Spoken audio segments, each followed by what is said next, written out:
Welcome to our webinar, where we today are going to highlight to you some of the new changes in the D365 BC Wave 2. Wave 2 is also known as version 19, and as some of you are aware, it is currently in the process of being released. So if you're not sure when your production environment is going to be updated, please just ask your IT administrator to go and check in your admin environment, and they can tell you when your system will be updated. So for our agenda today, these are some of the highlights that we have chosen to showcase. There are plenty more, and to find out what they are, then I recommend you go to the help section, and that will show you all the other changes, and I'll show you at the end how to get there. So let's look at the first one, which is support the alternative units of measure in warehouse documents that are tracked by serial numbers. So you'll notice I'm using my Cronus AU company for this demonstration. So the first one is, with this update, the feature covers tracking of items where they have alternate units of measure for items that are serial tracked. So what does that mean? So let's go and have a look. So I'm going to choose my item here that I've set up, serial tracking with unit of measure number 1000. So first of all, you would need to set up alternate unit of measure. So you go to related item units of measure. So first of all, you can see my default is pieces. I've got 1 and I've got a box of 10. So once that's been set up, I can then now start to receive individual items with the alternate unit of measure. So let's go and have a look at a purchase order that I've set up. So I'll go into this particular one that I've already done, and you can see in here I've chosen the item 1000. I've chosen my warehouse location Queensland. That has the inventory pick and put away turned on, so it's not the full-blown receive and then put away, it's just the inventory pick and put away. And you'll notice I've got one box that I have measured, so I've used my alternate unit of measure. So what will happen is, normally you will go in, when you once the purchase order has been released, you'll go into Actions, Warehouse, and you will create one of these two documents. Because I'm using the QLD Warehouse, I would most probably create an inventory put away pick. I've already done that, so I'm just going to call up the one that I have already generated. So I'm just going to related warehouse, inventory put away, and pick lines. So there's my actual pick document. So I'm just going to select card. And what you'll notice, because I had one box, it's now allowing me to receive, in this case I had 10 in there, I've got the 10 boxes coming through, as you can see, and it's 0.1, 0.1, 0.1. And all I have to do now is actually just enter the serial number, and then I can receive the document. So let's go back and have a look at my slides. So you can see, again, we've got pallet, we've got serial number, warehouse tracking turned on. I've got alternate units of measure in the warehouse documents. As you can see, they've got the pallet there. So this is an inventory put away document. And I have also got the warehouse pick as well. So again, we're going take and place, take and place. So that's something new that's been created in this latest release. The next one we're going to look at is this posting preview in the General Ledger. Now, sometimes you can land up with a general journal that could have hundreds of lines in there, and it makes it really difficult to know, have I got the right accounts, have I not got the right accounts when you do a posting preview. So they've now introduced something called a hierarchical view, which allows you to collapse everything and check to make sure you've got all the right accounts. As you can see here, that's what it's going to come up like. So again, instead of having hundreds of lines, it will condense it into this view. So how do we set this up, and how do we actually turn this feature on? So let me go back to my system. And one of the things you'll need to do is go into your General Ledger setup. I have bookmarked this option on my particular screen, so I just go into there. And you can scroll down in this section, and you will notice, if I come and edit this particular form, I've got extended, standard, and extended. So in the past, it's always been standard. They've now given you the option to do extended. So what does that do? Let's go in and have a look at my payment journal. I've already generated some entries. So I've actually gone in and I've gone prepare and suggest vendor entries.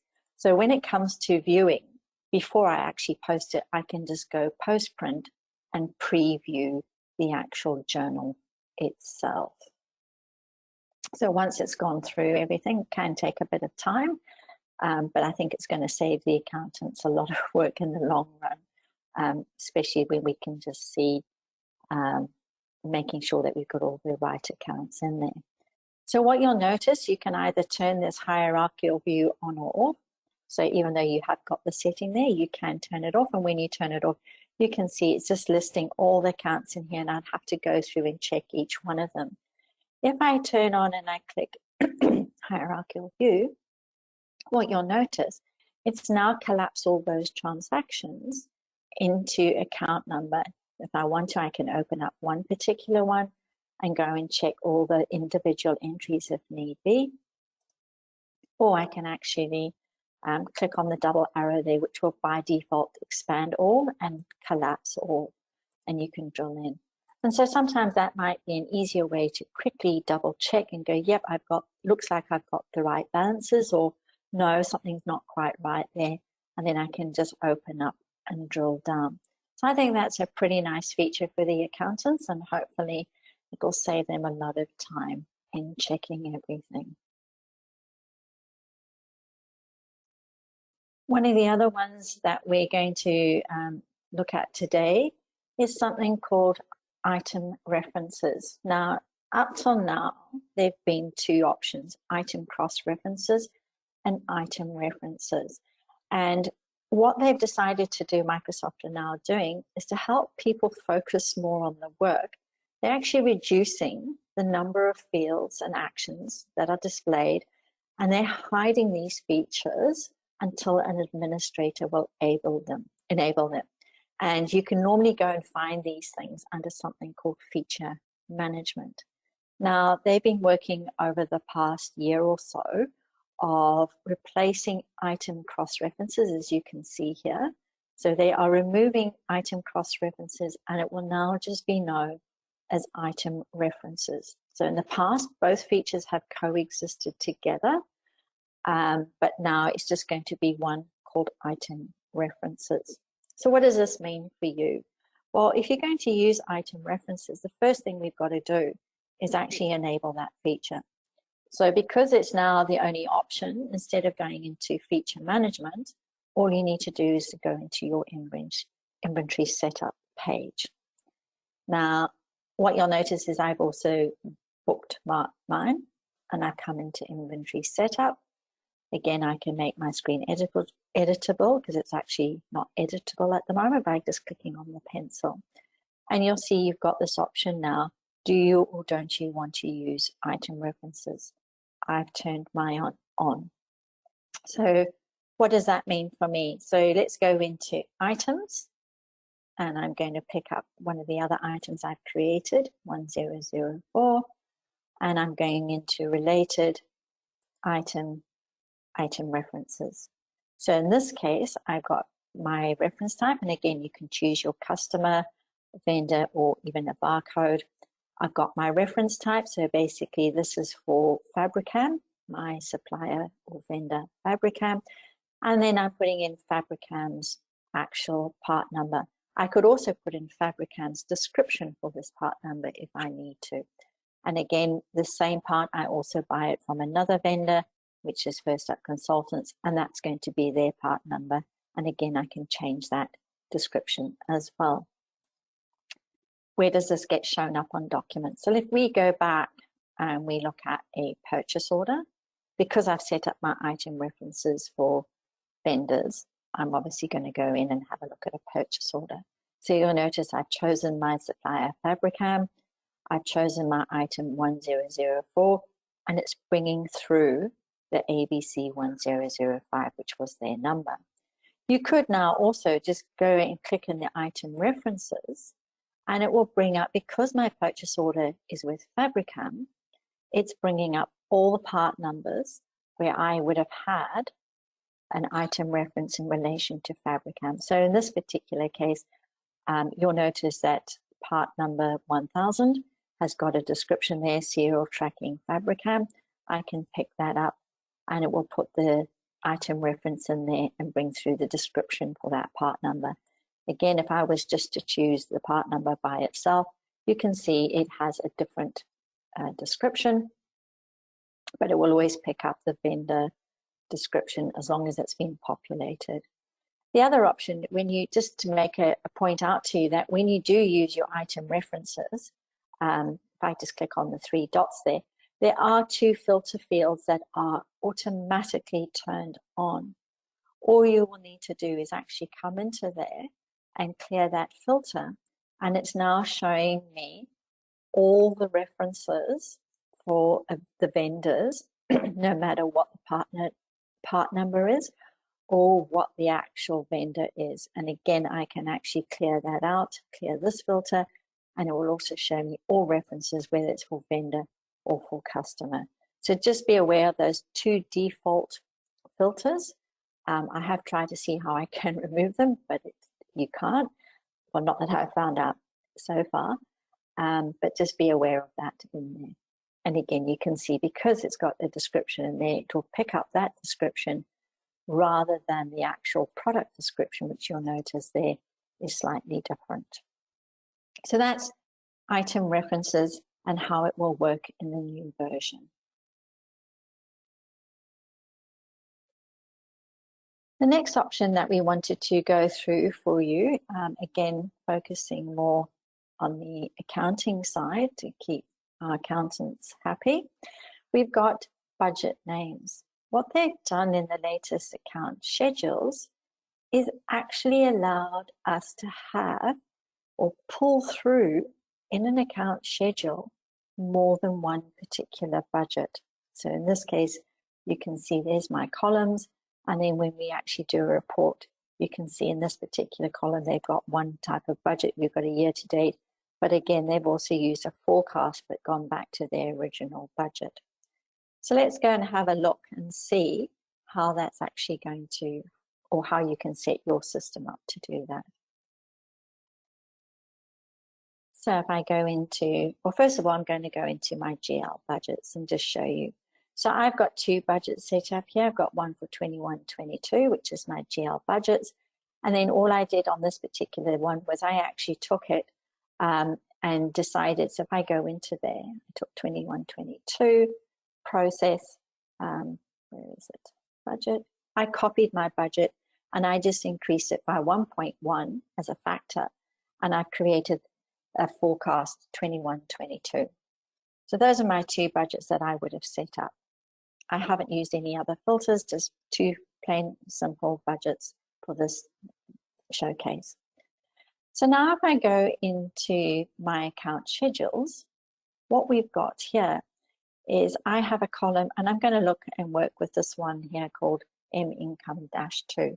It's basically a replica of the one above it, which comes standard with BC, but I've actually gone and changed my columns. So instead of having the net change layout, I've got actual budget. So I'm just going to go into process and edit column layout setup. So this is where you need to go if you want to use more than one budget. So you can see I've got all my columns. I've got my net change, my budget, I've got a variance, but you'll notice on the budget, there is a new column here called budget name. Now you will have to turn on, so you'll have to go to your personalized, don't forget, come into here, go to fields and find budget name and drag that in, because it won't be there by default. You will need to actually customize your screen. And you'll notice, so there I've chosen 21-22 because that's my budget, picking up my budget entries. And the same with my forecast. I've got my budget entries and I've picked up, you'll notice, my forecasted budget. So that's the big change that they have brought in, which I think is quite a nice option. How does this affect it? So if I go into there and go into process and to overview, you will now notice, and I'm just actually just going to change my dates here, and I'll just choose the month of July. And you'll now notice that there's my net change. I've got my budget of $6,000. There's my variance. I've got a percentage variance.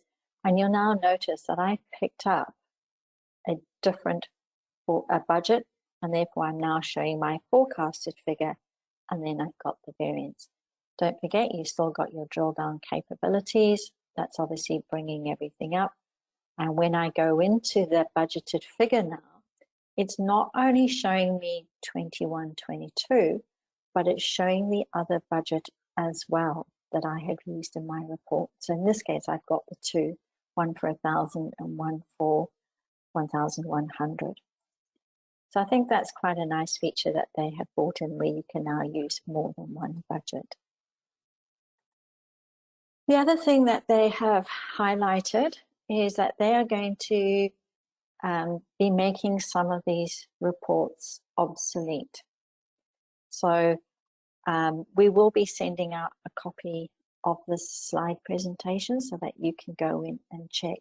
So if you are using the reports 204, 205, 206, or 207, they're going to do away with those, or will be doing away with them. And these will be the new layouts to use. So for the sales quote, instead of using 204, you're now to use 1304 as your basis. And the same with order confirmation, the sales invoice, and the sales credit memo. So we will be sending this out so you do have a reference point to look out.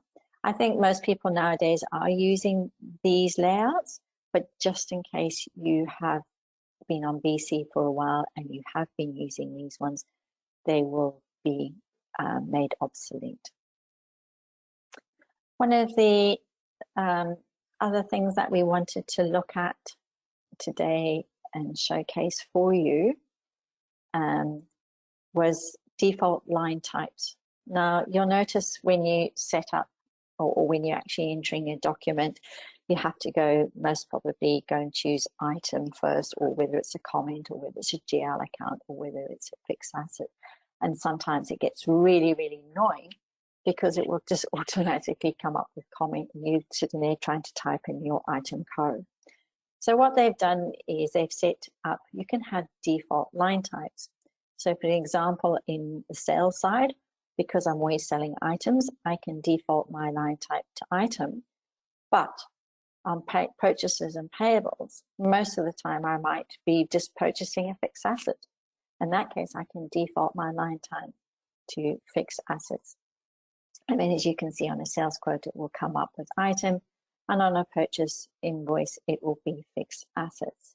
So where do we actually go and make these changes? Let's have a look and see within Business Central where to do that. So there's two options to do this. One is under sales and receivable setup. So you can just search for that. It'll come in, and we've got the default line type here as item. So you can just drop down and say, well, most of the time when I'm selling an item, or I could be selling labor, or I could be selling services, and therefore I'm using a GL account. In my case, I wanted item. The other option I also have is on the purchasing side. I just need to go to purchasing and payable setup. And again, same sort of thing, default line type, item, or again, fixed assets resource GL account, or you can actually just leave it blank. And you may have noticed when I have gone into a document now, and I'll just pick up a sales order here. I'll pick up my last one. And the minute I go down to a new line and put my cursor into the field, you'll notice that the item type is now automatically defaulted, and I don't have to pick up or go and select the line type. And I can straight away just come in and pick up an item if required. So I think that's quite nice. Straight away, as you can see, it's just picking up the default line type. And the same will also happen on the purchasing side as well. Again, literally, I'll go back to my last one, come into here, and again, I just need to start putting in chair, pick it up, and you'll notice the item field or the line type has automatically been populated. So that's quite useful. It stops users having to quickly always select a type by default. If you are wanting to know, you'll notice on some of these screens, we used to have an export to Excel, and it used to be under an option here called page. Now, we're getting a lot of queries through our help desk, and basically people going, I can't find page anymore. It seems to have moved. Where has it gone? And again, if we take our payment journals, this is just another example as well. You'll notice page has now gone. What they have introduced, and it depends on the screen, but you need to look for this icon here. So it's just like an L with an arrow coming out of it. And if you click on there, you'll now notice that has replaced the page. There's your edit in Excel. There's open in Excel. And what they've also added is something called share to teams. Now, we will be doing a recording around BC and Teams, and that will be coming out in the next few weeks, so look out for that. So again, if I wanted to open this or edit it, I just have to click on there, edit in Excel. Obviously, I can then, it will export it. I will then be able to open it and carry on like I would normally do. So just remember, it's now changed and it's moved to this icon at the side here. But again, it just depends on the screen as to where that little icon has changed. So yep, same functionality, nothing there has changed, pretty much the same functionality as they've had before. It's just where they've actually put it. If I come back and I look at my customer screen, so if I go into customers, you'll notice it's up there. There's the open in Excel, edit it in Excel. And if I actually go into a customer or into a document, it's now moved to the top of your screen up here. So again, share to Teams. In this case, there's no export up to Excel. In this case, we're just sharing to Teams. And I'm just going to have a quick look at a sales order and just show you where that would be. So in here again, we have got at the top there, again, share to Teams. But at the line level, you would have it down here. And again, you can open and edit in Excel. So again, it just depends on whether you're wanting to share the whole document or whether you just want to do open in Excel or edit in Excel. So just a reminder to you all, if you want to find out what the other changes have been, is go into your help, go to help and support, and look for, see what capabilities are coming soon. So we will just click on that. This is the one that's come out now. They call it Wave 2, and it has been released from March 21 through to March 22. We can just click on that particular option. Again, remember, you need to come down to SMB for small to medium-sized business. Click on Business Central, what's planned and new. Now, while we could have showed case the whole lot would have been here for some time, there's a couple of things I would like to point out. Additional columns through personalization. So again, they have added extra columns in there, which is really useful. So please look at that one. Banking and payment reconciliations, but I must point this out that that's only for standard BC. And there's a couple of other, the chart of accounts, a page aligning. So again, if you wanted to, you just click on the actual link and then it will tell you what the changes will be. So again, if you want to see what else there is, yeah, please go and have a look at your help, what features are coming soon. So that's really what we wanted to showcase today in the way of upcoming features or some of the ones that we think that you would be using.